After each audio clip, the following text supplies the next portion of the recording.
Yeah. Because I'm the man. You were attracted to me in the first place because of my lifestyle. I'm not going to change who I am because of a woman. When a man changes for a woman, he grows into something she's going to have contempt for. When a woman changes for a man, she'll grow into something he'll love. That's how I got you in the first place. Why would I change? And that's the biggest mistake that guys make, is they get in a relationship, they get comfortable, they get fat, they lose their ambition. I got her, yeah, blah, blah, blah. And that woman starts to lose what? Respect for him. When a woman changes for a man, he gains more respect for her.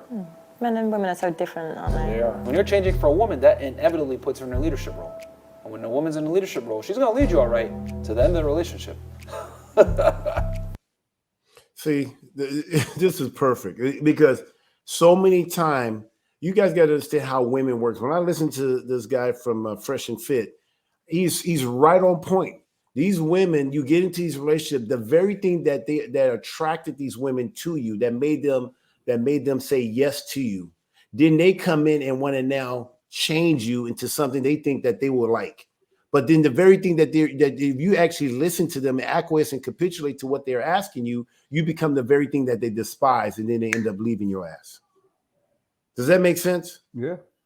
And so when you think about this, we got to remember the order of things. See, now women tend to shit test you. That's what they're gonna do, and it's actually logical. I know for us men, we will say this is so illogical. Why do you do that? But in their own psychological, the way women operate, they need to know, is this man going to be strong? Is he going to stand up? I mean, is he going to allow me to waver, to cause him to waver? Because if she can get you off point, then now she lose confidence. Like, I can't, if I can get him to sway, then how can I trust him to protect me? So you got to understand the nature of women. That's why the book says that we need to live with them according to knowledge.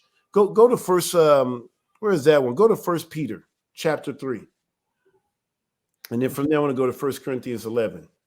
But women are just, I mean, and as men, we've been taught to try to, cater to their feelings and their emotions and all these things, but it's not going to win you. They're going to actually end up despising you. Go to verse 6. Read verse 6. No, verse 7. Likewise. This is after the thing. So this is verse 7. Read. Likewise, ye husbands, dwell with them according to knowledge, giving honor unto the wife as unto the weaker vessel, and as being heirs together of the grace of life, that your prayers be not hindered. So it says, likewise, ye husbands, dwell with them according to knowledge, the study of women.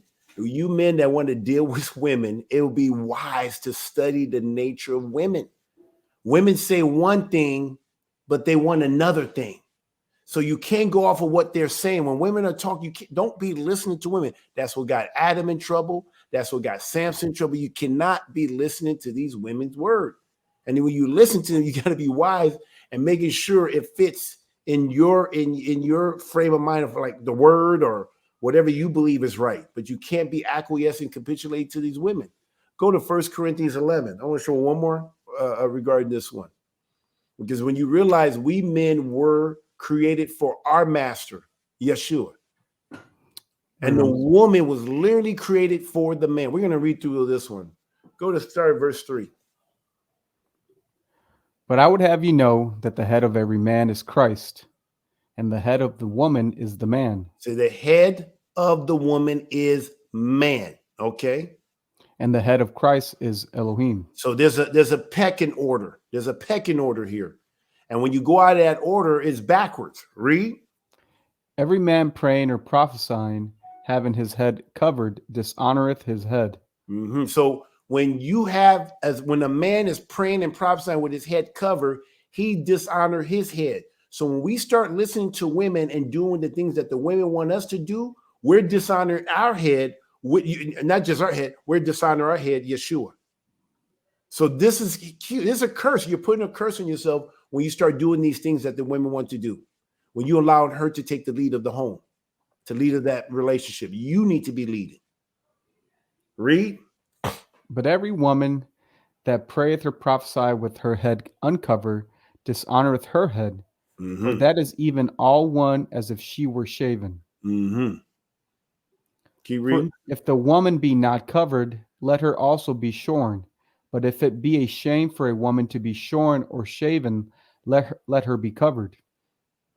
For a man indeed ought not to cover his head, for as much as he is the image and glory of Elohim. He is the image of Gloria. So that's key. The woman is not the. I'm telling you. After you look at Pamela Anderson, you say, "Yep, the woman is not creating the image and glory of Yah. She's creating the glory of man because we all gonna die. But men, we get better with time. Pastor Dow. Pastor Dow is a perfect example. He's about 56. Him and Pamela Anderson is about the same age. Look how Pastor Dow looks, and look how Pamela Anderson looked. Look when Pastor was young. Look, just follow that. Just look at a picture. If you can get a picture, and you see Pastor is a strong, I want to say young man, but a strong older man. And you see Pamela Anderson, she looks, she looks old. I'm talking about, I don't know, maybe because she's Caucasian. I don't know. I'm just telling you, she's been in the sun too long, overcooked or whatever. But anybody, you go look it up. It's on Netflix. If you guys get a chance, check that out. I'm not making this thing up. And then there's another one in Sirach. Okay, but keep reading. I want you to read this one. Go to verse 8. We haven't got to the point I want to get to. But the woman is the glory of man. For the man is not of the woman, but the woman of the man.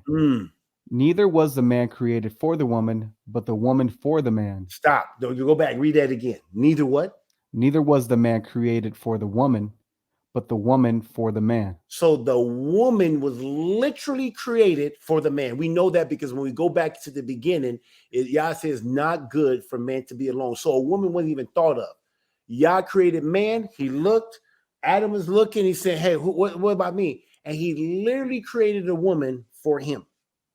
The woman was not. You hear stories of women saying, oh, we were created for one another. Bullshit. No, we weren't created for one another. You were created for me. And I was created for my creator, but you were no.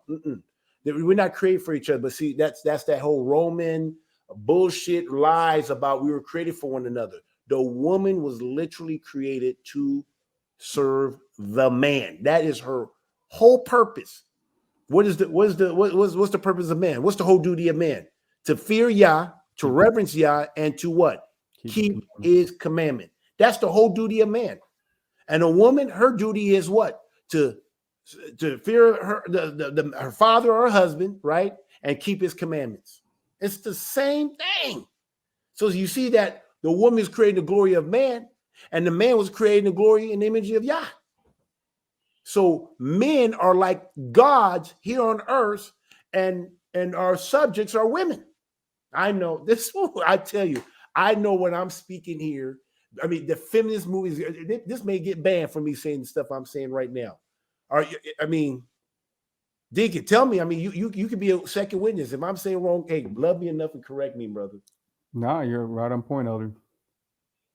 That's it. Now go to Sirach here. I want to go to this. I don't know if I can find this. And you know the one where it talks about the woman despised, because that's what Fresh and Fit was talking about. How the woman will she would despise the man when he got heavy hands. What was that one? You're talking about if a woman maintain a man, it'll be anger or something like that. Is that 25? This is freestyle, guys. Like I said, I mean, I'm just here trying to figure this thing out here. We're gonna find this here. You know what I'm talking about? Let me see here. Yeah, I'm looking it up right now. Everybody knows what I'm talking about. Rock 25, 22, I think. Okay, Sirach 25, 20. Yep, that's it. Go there. Go to Sirach. Can you go to Sirach? It says a woman, if she maintain her husband, is full of anger, impudence, and much reproach. What's before that? Okay, that's it. So when a woman maintains, when a woman is leading, when she's maintaining at home, providing, basically when a woman is in the man's role, she will literally be full of anger. You ask any woman that's providing for their man, and it's like you got this man, and instead of him doing his role, you doing his role. She'll be full of anger and much reproach. What's impudence mean? I bet you it means the same. Disgusted, maybe. Let me look this up. Hold on. Impudence. Shameless. Want of modesty. Assurance accompanied with disregard of opinions of others. Yeah. So women do not need to be in the man's role. I know that's what the feminists are saying, that they want to be equal. When a woman becomes equal or greater than the man, she would despise that man and end up divorcing him anyway. Yep. Hallelujah. Hallelujah. That's my reaction to that video. But yeah, I like Fresh and Fit. You know, they be calling these women out, I tell you.